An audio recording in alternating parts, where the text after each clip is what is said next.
Hi viewers, welcome to my channel dreams volume. आज मैं आपको रविंद्रनाथ टैगोर द्वारा लिखा गया उपन्यास बहुरानी सुनाऊंगी। तो चलिए शुरू करते हैं ये उपन्यास। रामचंद्र राय का ख्याल है कि विवाह केवल प्रतापादित्य के निषेध और उदयादित्य की मंत्रणा के ही कारण चंद्रद्वीप नहीं आई। यह विचार भी उनके मन में नहीं उठता कि शायद वह अपनी इच्छा से ही नहीं आई, पर इसे वे तत्काल दबा लेते हैं क्योंकि यह विचार उनके आत्मगौरव को चोट पहुंचाता है। अंत में उन्होंने सोचा कि प्रतापादित्य मेरा अपमान करते हैं तो मैं भी उनको अपमानित करने के लिए ऐसा पत्र क्यों ना लिख दूं कि तुम अपनी लड़की को चंद्रद्वीप कभी ना भेजना, मैंने उसे सदा के लिए छोड़ दिया है। काफ़ी सोच विचार के बाद उन्होंने हिम्मत करके ऐसा पत्र लिख ही डाला और तब राम मोहन को बुलाकर बोले, जाओ इस पत्र को यशोहर पहुंचा आओ। राम मोहन ने हाथ जोड़कर कहा, नहीं महाराज, यह काम मुझसे नहीं बनेगा। हाँ, यदि आप रानी माँ को फिर से लेवानी के लिए भेजना चाहें तो एक बार और जा सकता हूँ, लेकिन यह चिट्ठी लेकर तो हरगिज नहीं जाऊँगा। तब रामचंद्र राय ने बिना कुछ कहे बूढ़े नैनचंद्र के हाथ वह पत्र यशोहर भेज दिया। नैनचंद्र बड़ा ही डरपोक आदमी था। प्रतापादित्य के हाथ में पत्र देने का उसे साहस न हुआ। चुपचाप जाकर रानी के हाथ में पत्र थमा दिया। रानी की हालत वैसी ही अच्छी नहीं थी। विवाह के दुख और उदयादित्य के कारावास के कारण उनका मन उखड़ा उखड़ा सा रहता था और वे प्राह छिपकर रोती रहती थी। वह पत्र पाकर तो उनके हाथों के तोते ही उड़ गए। बेचारी बड़े धर्म संकट में पड़ गई। विवाह से कहा तो वह बचेगी नहीं, पति से कहा तो अनर्थ ही हो जाएगा। फिर भी अंत में रोती हुई महाराज के निकट पहुंची और बोली, महाराज, विवाह के संबंध में कुछ न कुछ करना ही होगा। प्रतापादित्य ने कहा, क्यों, क्या हुआ? रानी बोली, नहीं हुआ तो कुछ नहीं, लेकिन उसे ससुराल तो भेजना ही होगा। प्रतापादित्य ने कहा, सो तो समझ गया, लेकिन इतने दिनों के बाद आज सहसा ऐसी बात क्या हो गई? रानी घबरा उठी और डरी हुई स्वर में बोली, मैं कब कहती हूँ कि कुछ हुआ है, लेकिन मान लीजिए कि कुछ हो जाए। प्रतापादित्य ने झुंझलाकर कहा, और क्या होगा? रानी ने कहा, मान लीजिए कि जमाई विवाह को सदा के लिए छोड़ दें।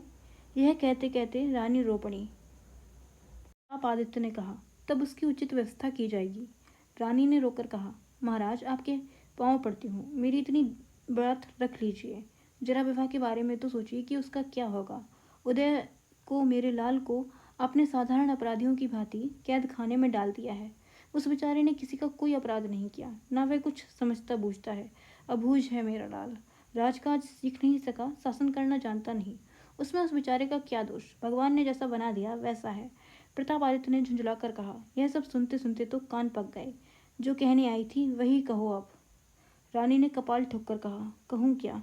मेरा जला भाग, एक बार विवाह के मुंह की ओर देखो। वह किसी से कुछ कहती नहीं, दिन दिन घुलती जाती है।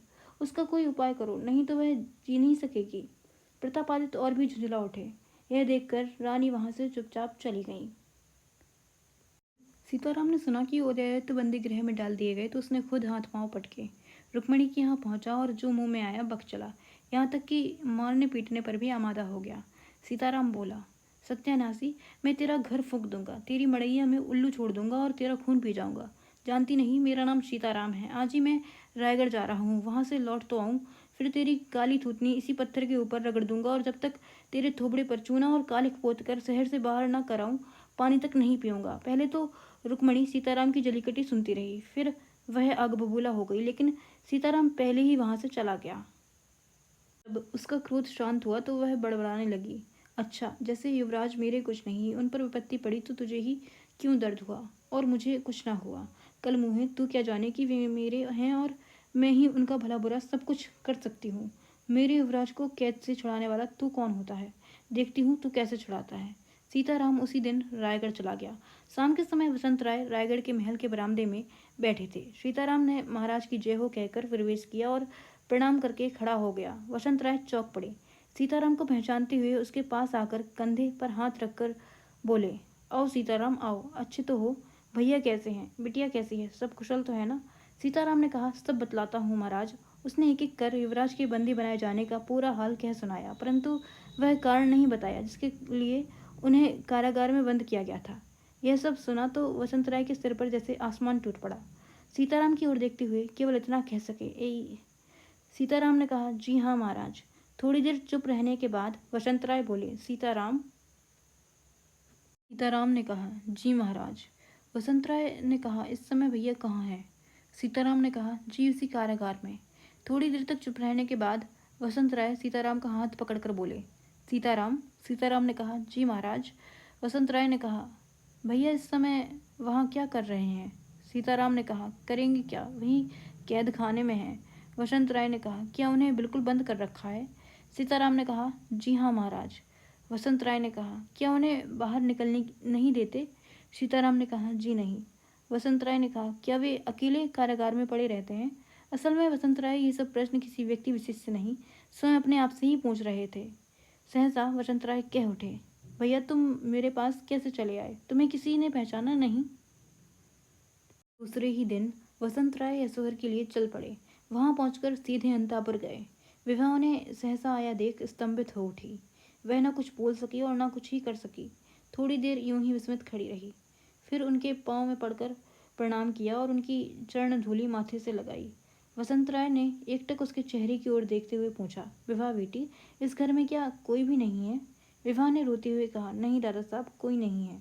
वसंत राय विभा का हाथ पकड़े बड़ी देर तक चुप खड़े रहे। फिर प्रतापादित्य के समीप जाकर प्रार्थना के स्वर में बोले, बेटा प्रताप, मेरे को इतना कष्ट क्यों दे रहे हो? उसने तुम्हारा क्या बिगाड़ा है? यदि वह तुम्हें अच्छा नहीं लगता, यदि तुम्हें उससे कोई शिकायत हो तो उसे मेरे पास क्यों नहीं भेज देते? मैं उसे कभी यहाँ आने नहीं दूंगा। प्रतापादित्य बड़े धैर्य के साथ वसंत राय की बात सुनते रहे। अंत में उन्होंने कहा, चाचा जी, मैंने जो कुछ किया है खूब सोच विचार कर ही किया है। इस विषय में आप मेरी अपेक्षा अवश्य बहुत कम जानते हैं। मैं इस संबंध में आपकी कोई बात नहीं मान सकता। वसंत राय उठकर प्रतापादित्य के समीप आ बैठे और उनका हाथ पकड़कर बोले, बेटा प्रताप, मैंने ऐसा कौन सा अपराध किया है कि तू इस बुढ़ापे में मुझे इतना दुख दे रहा है?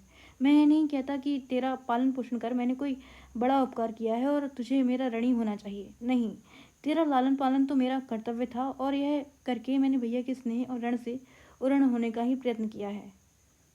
पे कहकर मैं तुझसे कुछ नहीं मांगता, केवल भीख चाहता हूँ। बेटा प्रताप, क्या वह भी तू मुझे नहीं देगा? वसंत राय के आंसुओं का बांध टूट गया। प्रताप आदित्य पाषाण मूर्ति की भांति बैठे रहे। वसंत राय आगे बोले, तो मेरी प्रार्थना नहीं सुनोगे, भिक्षा नहीं दोगे, मेरी बात का उत्तर नहीं दोगे प्रताप? वे फिर एक लंबी सांस लेकर बोले, अच्छी बात है, तो एक बार मुझे उदय से मिल लेने दो। लेकिन प्रतापादित्य ने उनकी यह प्रार्थना भी ठुकरा दी। निराश होकर वसंत राय अंतापुर में लौट गए। वे अत्यंत क्षुब्ध और दुखी हो रहे थे। उनका मुंह देखकर विभा को अत्यंत कष्ट हुआ। उनका हाथ पकड़कर उसने कहा, दादा साहब, मैं आपके पके बाल चुन दूंगी। अरे बिटिया, अब वे पके बाल क्या बाकी हैं? जब इतनी उम्र नहीं थी तो वे सब थे। तब तो मैं उन्हें निकालने को कहा करता था। अब तो मैं बूढ़ा कंकाल हो गया हूँ, अब मेरे पके बाल रहे ही कहाँ? वसंत राय ने कहा। दादा साहब ने देखा कि विवाह का चेहरा लटक गया और उसकी आंखें छलछला उठी हैं। उन्होंने जल्दी से कहा, अरे विवाह, ले बिटिया, कुछ एक पके बाल ही निकाल डाल। अब मैं तुम लोगों के लिए पके हुए बाल जुटाने की स्थिति में नहीं रहा। इस बढ़ती उम्र के साथ इस सिर पर गंज भी पड़ गई है। कमबख्त, अब तू किसी दूसरे की सिर तलाश कर। मैंने तो हथियार डाल दिया। यह कहकर वसंत राय हंसने लगे। इतने में एक दासी ने आकर प्रणाम किया और बोली, रानी माँ आपको प्रणाम निवेदन करना चाहती हैं। वसंत राय उठकर रानी के पास चले गए और विभा कारागार में उदयदत्त के पास चली गई। रानी के प्रणाम करने पर वसंत राय ने आशीर्वाद देते हुए कहा, आयुष्मती हो माँ। चाचा जी, ऐसा आशीर्वाद मत दीजिए, मैं मरना चाहती हूँ और अब सारे झमेले से मुक्त होना चाहती हूँ, रानी ने कहा। वसंत राय व्यग्र होकर बोल उठे, राम राम, ऐसी बात कभी नहीं कहनी चाहिए। और क्या कहूँ काका साहब, हमारे घर की बेटी तो शनि की कुदृष्टि पड़ गई है, रानी ने कहा। वसंत राय और अधिक चिंतित हो गए। विवाह की ओर तो देखा नहीं जाता, खाना भी अच्छा नहीं लगता। वह चुप्पी साधे रहती है, दिन पर दिन कमजोर होती जा रही है। मैं क्या करूं, कुछ समझ नहीं पाती, रानी ने कहा। वसंत राय और अधिक उदास हो गए। ऊपर से यह एक सर्वनाशी चिट्ठी आ गई है। उन्होंने दामाद की चिट्ठी वसंत राय के हाथ में थमा दी। वसंत राय अभी चिट्ठी पढ़ ही रहे थे कि रानी रोते रोते कहने लगी, मेरे लिए अब इस जीवन में कौन सा सुख रहा? उदय, मेरा बच्चा कुछ नहीं जानता। महाराज, यह ठीक है कि वह राजघराने के लायक नहीं, लेकिन मैंने उसे अपनी कोख से जन्म दिया है। वह तो हमारी अपनी संतान है। पता नहीं हमारा लाल किस तरह रह रहा है, मुझे एक बार तो देख लेने दीजिए। आजकल रानी के पास यही एक कहानी है। यह कहानी उनके अंदर कांटे की तरह गई है। यही कष्ट बार बार लगातार उनके तन और मन को बीधता रहता है। यह पत्र पढ़कर वसंत राय हतप्रभ हो गए। उनके दुख का पार ना रहा। वे फिर अपने सिर पर हाथ फेरने लगे। घबराकर रानी से पूछा, यह पत्र किसी को दिखाया तो नहीं? नहीं महाराज, कोई इस चिट्ठी का पता लग जाए तो क्या वे किसी को जिंदा छोड़ेंगे? और क्या विवाह भी जिंदा बच पाएगी? रानी ने कहा। किया, यह पत्र किसी को मत दिखाना। अब तुम विवाह को शीघ्र उसकी ससुराल भेज दो।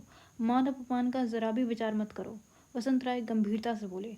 मैं भी यही चाहती हूँ। मान अपमान का मैं क्या करूँगी? मैं तो बस इतना ही चाहती हूँ कि किसी तरह मेरी विवाह सुखी हो। डर केवल इतना है कि कहीं वे लोग उसका निरादर ना करें। रानी ने कहा। वसंत राय ने कहा, कैसी बात करती हो? विवाह का भला कोई निरादर करेगा? ऐसी लक्ष्मी, ऐसे सोने की प्रतिमा और है ही कहाँ। रामचंद्र राय ने तो केवल तुम लोगों पर गुस्सा होकर यह पत्र लिखा है। विवाह के वहां पहुंचते ही उनका सारा क्रोध अपने आप ही शांत हो जाएगा। वसंत राय ने अंत में कहा, महल में तुम यह बात फैला दो कि विवाह को बुलाने के लिए चंद्रद्वीप से पत्र आया है। इससे विवाह भी वहां जाने के लिए अवश्य राजी हो जाएगी। संध्या के समय वसंत राय अकेले बाहर के मकान में बैठे हैं। इतने में सीताराम ने आकर उन्हें प्रणाम किया। वसंत राय ने उससे पूछा, कहो सीताराम, क्या खबर है? सीताराम ने कहा, सो बाद में बताऊंगा, अभी तो आपको मेरे साथ चलना होगा। यह कहकर सीताराम उनके पास गया और चुपके से उनके कान में कुछ कहा, जिसे सुनकर वसंत राय ने चकित होकर पूछा, सच? सीताराम ने कहा, जी हाँ महाराज। वसंत राय कुछ देर तक असमंजस की स्थिति में रहे, फिर बोले, क्या अभी चलना होगा? सीताराम ने कहा, जी हाँ। वसंत राय ने कहा, एक बार विवाह से मिल लेने पर नहीं बनेगा? सीताराम ने कहा, जी नहीं, बिल्कुल समय नहीं है। वसंत राय ने कहा, कहाँ चलना होगा? सीताराम ने कहा, मेरे संग चलिए, मैं ले चलूंगा। वसंत राय खड़े हो गए और बोले, क्यों? एक बार विवाह से मिलाऊं तो कैसा रहे? सीताराम ने कहा, नहीं महाराज, देर करने से तो सर्वनाश हो जाने की आशंका है। इस पर वसंत राय ने कहा, तो अच्छी बात है, चलो। किसी से मिलने की आवश्यकता नहीं और दोनों चल दिए। कुछ दूर जाने पर उन्होंने कहा, क्या थोड़ी देर हो जाने से काम नहीं चलेगा? सीताराम ने कहा, नहीं महाराज, जरा सी देर सब किए कराए को चौपट कर देगी। इस पर जय दुर्गे कहकर वसंत राय महल से बाहर चल दिए।